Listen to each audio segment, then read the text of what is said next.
Sintayong kembali coret satu pemain timnas Indonesia.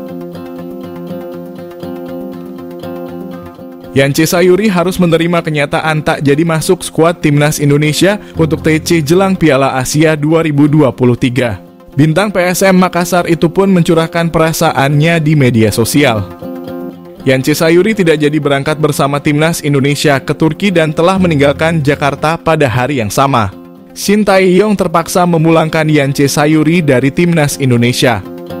Sebab saudara kembar dari Yaakob Sayuri itu masih berkutat dengan cedera.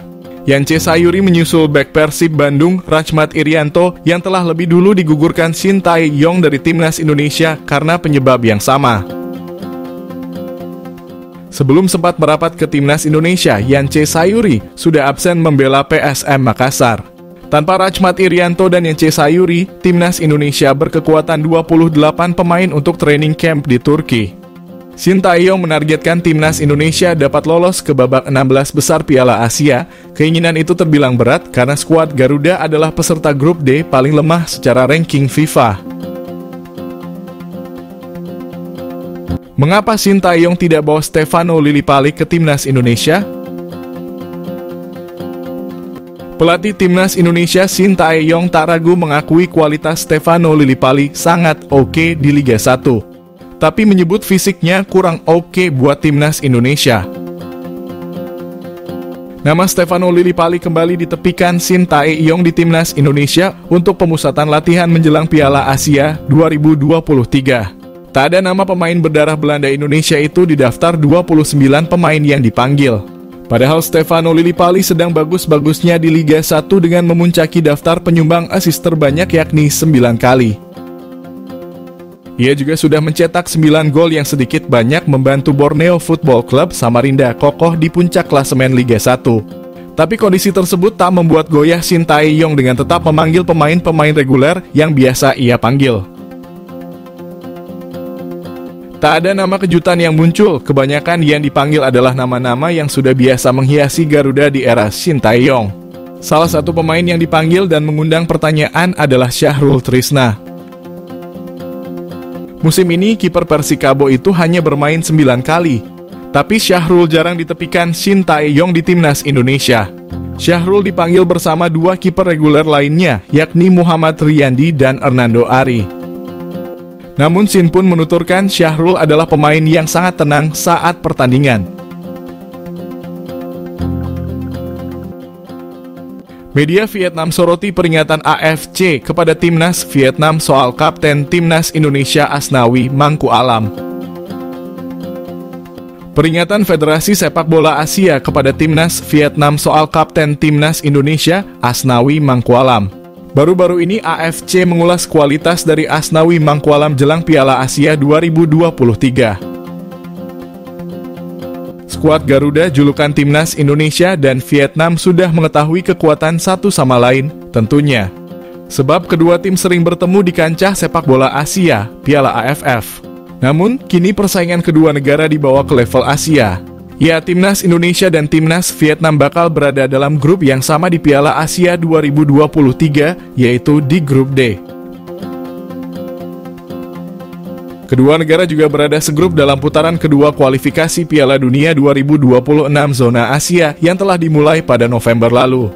Namun, pertemuan kedua tim baru dilaksanakan pada Maret 2024 mendatang untuk 2 laga beruntun.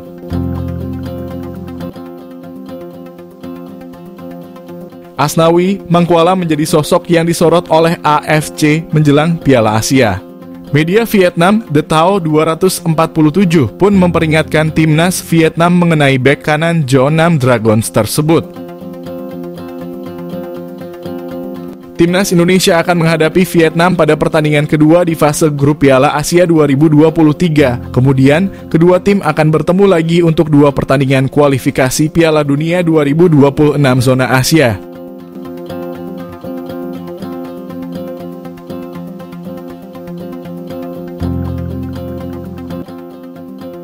Media Vietnam sebut hanya ada satu cara bagi timnas Indonesia jika ingin lolos dari grup neraka Piala Asia 2023.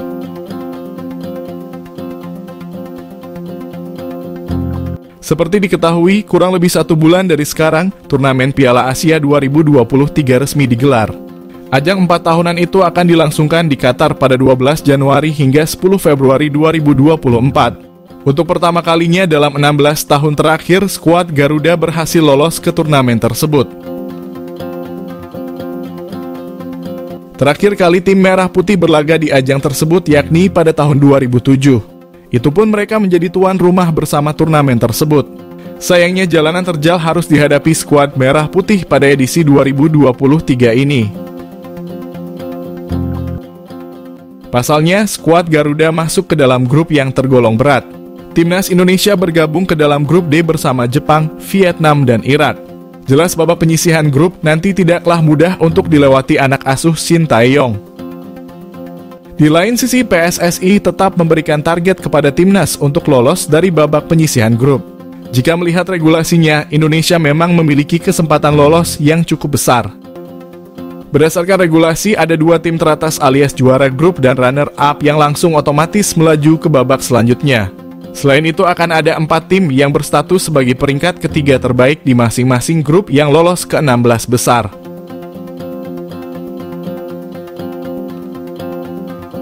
Target PSSI kepada skuad Garuda itu ternyata mencuri perhatian salah satu media Vietnam, yakni Tetao 247. Media asal negeri Naga Biru itu mengakui bahwa tim Merah Putih memang memiliki kesempatan untuk lolos. Namun Shin Tae-yong dan anak asuhnya disebut hanya memiliki satu cara agar bisa lolos dari lubang cacing itu. Timnas Indonesia dirasa tak akan mampu bertengger di posisi puncak maupun runner-up. Hal itu dikarenakan mereka dirasa akan sulit bersaing dengan Jepang dan Irak. Oleh karenanya, Garuda diprediksi hanya bisa mengamankan status sebagai tim peringkat ketiga terbaik di turnamen itu. Meski begitu, tim Merah Putih juga masih akan bersaing dengan Vietnam yang merupakan musuh bebuyutan.